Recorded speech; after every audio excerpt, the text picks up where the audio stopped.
Let me begin by a story, a real story, actually, a story that sparked a lot of discussions in within, a story that made me to introspect deeply, a story that cost me a sleepless night, one that I thank the Lord for.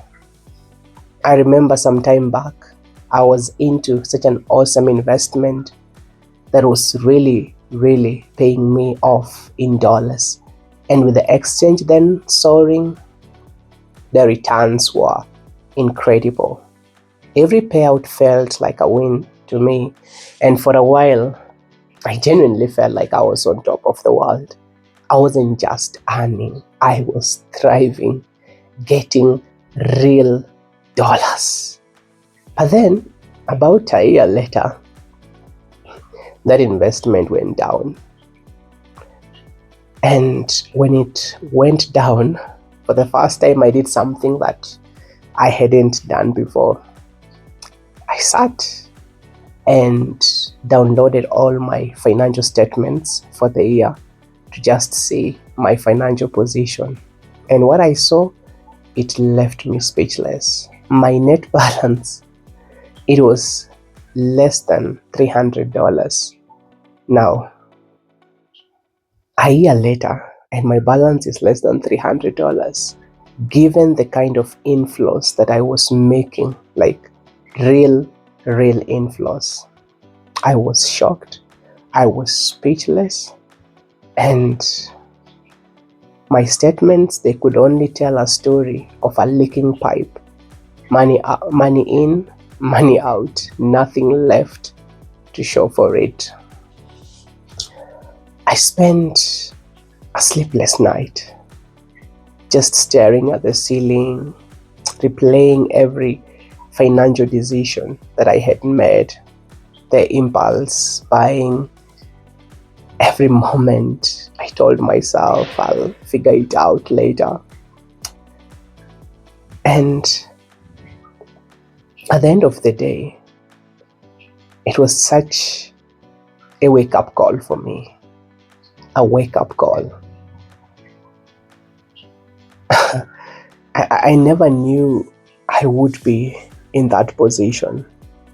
And you see, the biggest mistake I made was seeing all the monies, all the inflows that were coming in, and seeing the fact that I could address every bill. I could go any place I wanted to. I could buy anything then. Yeah, of course, anything reasonable. So I wasn't thinking even much about sparing some or even thinking about the future.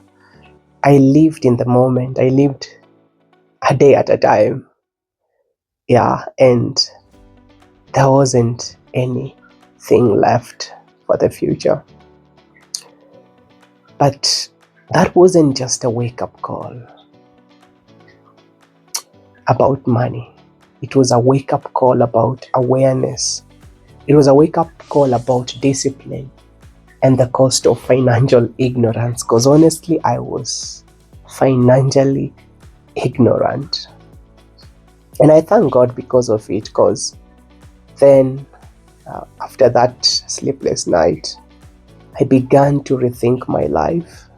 Yes, I had regrets, but I thanked the Lord so much, because that venture coming to an end, it just sparked an endless discussion in within, where you call yourself to a meeting just to think about your life and financials.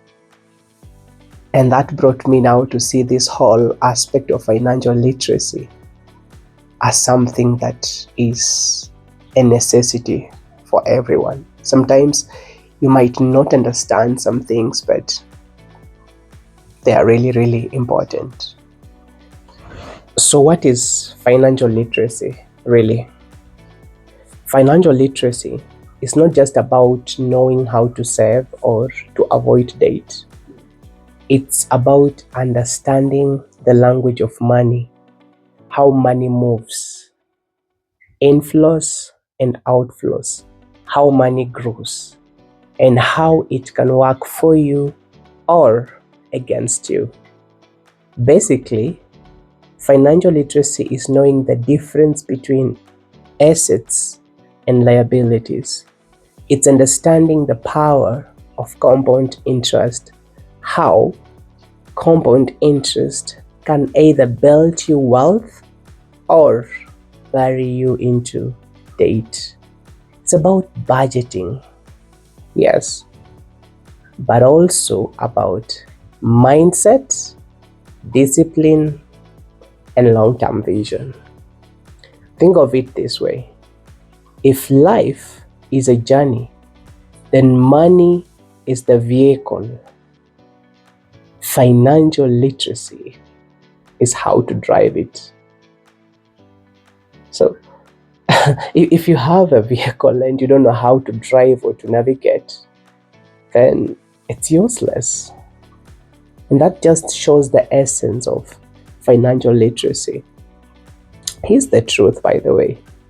Most of us were raised to believe that if we just worked hard, if we had that good job with such a good salary, paycheck, good payslip, but that's not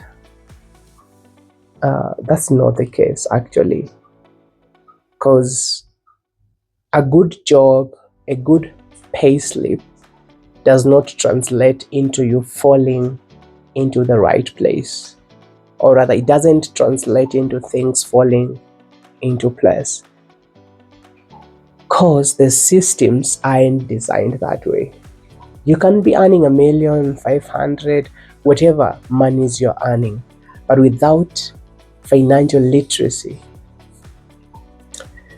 you'll have trouble, you'll have chaos, you'll be in a loop, never to get out of it. Schools taught us algebra, but not how to manage a salary or an income.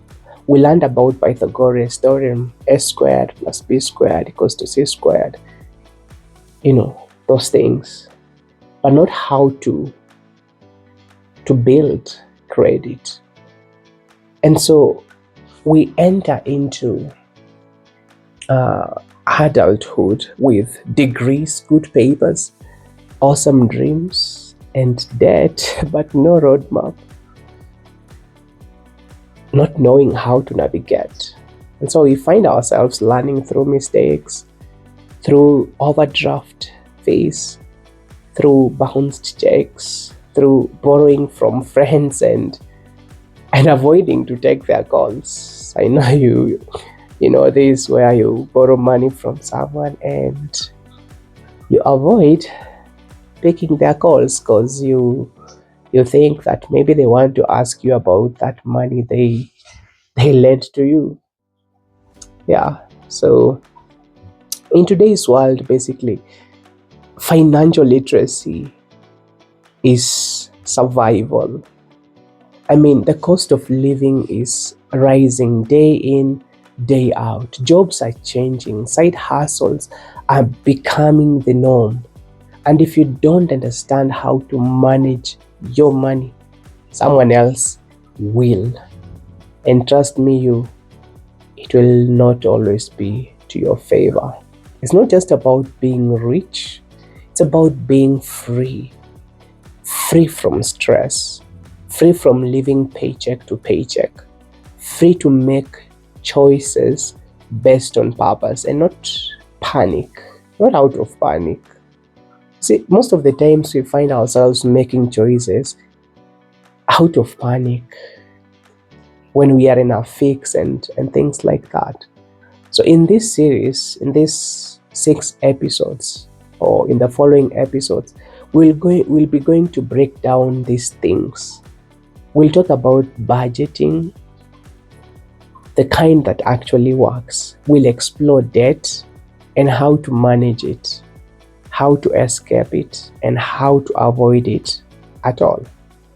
We'll talk about saving, investing, building wealth, even if you're just starting from scratch, from zero. And we'll do it through real stories, things that you and me would relate to. Because money, it isn't just about math. Money is emotional. It's a cultural thing, actually. Money is personal. And therefore, in this, we will dive deeper. We will get to the roots of it. Whether you're in your 20s, your 30s, your 40s, 50s, or whatever age you are, and you're trying to figure out how money disappears faster than airtime, this series is for you. In these episodes, you will see it clearly. If you ever felt ashamed about your finances, you felt confused about where to start, or overwhelmed by the advice out there, because there's a lot of advice again out there, and sometimes you may be overwhelmed by it, this is for you. It's your tribe. You don't need to be perfect. You just need to be willing to learn. And that's what we are doing here together. Learning together, sharing insights together. Yeah. And in the next episode, we will look into the budget myth. Why most budgets fail and what actually works. We'll unpack why traditional budgeting doesn't work for most people, and how to build a system that fits your real life. Until then, remember, financial literacy isn't a destination, it's a journey. And the best thing, or rather the best time, is to start now. When's the best time? The best time to start anything? It's now. Thank you for listening to BTB Beyond the Balance. Let's go. Let's dive deeper. Because when we engage, when we share such insights, trust me, we're gonna get things right. Because where two minds engage, two or more minds engage, I mean, it's gonna only be better. And so continue looking forward for more episodes. If you have a question, comment, insight, please leave it in the comment section. Let's engage on this, because this is BTB Beyond the Balance. Share widely and see you. Thank you.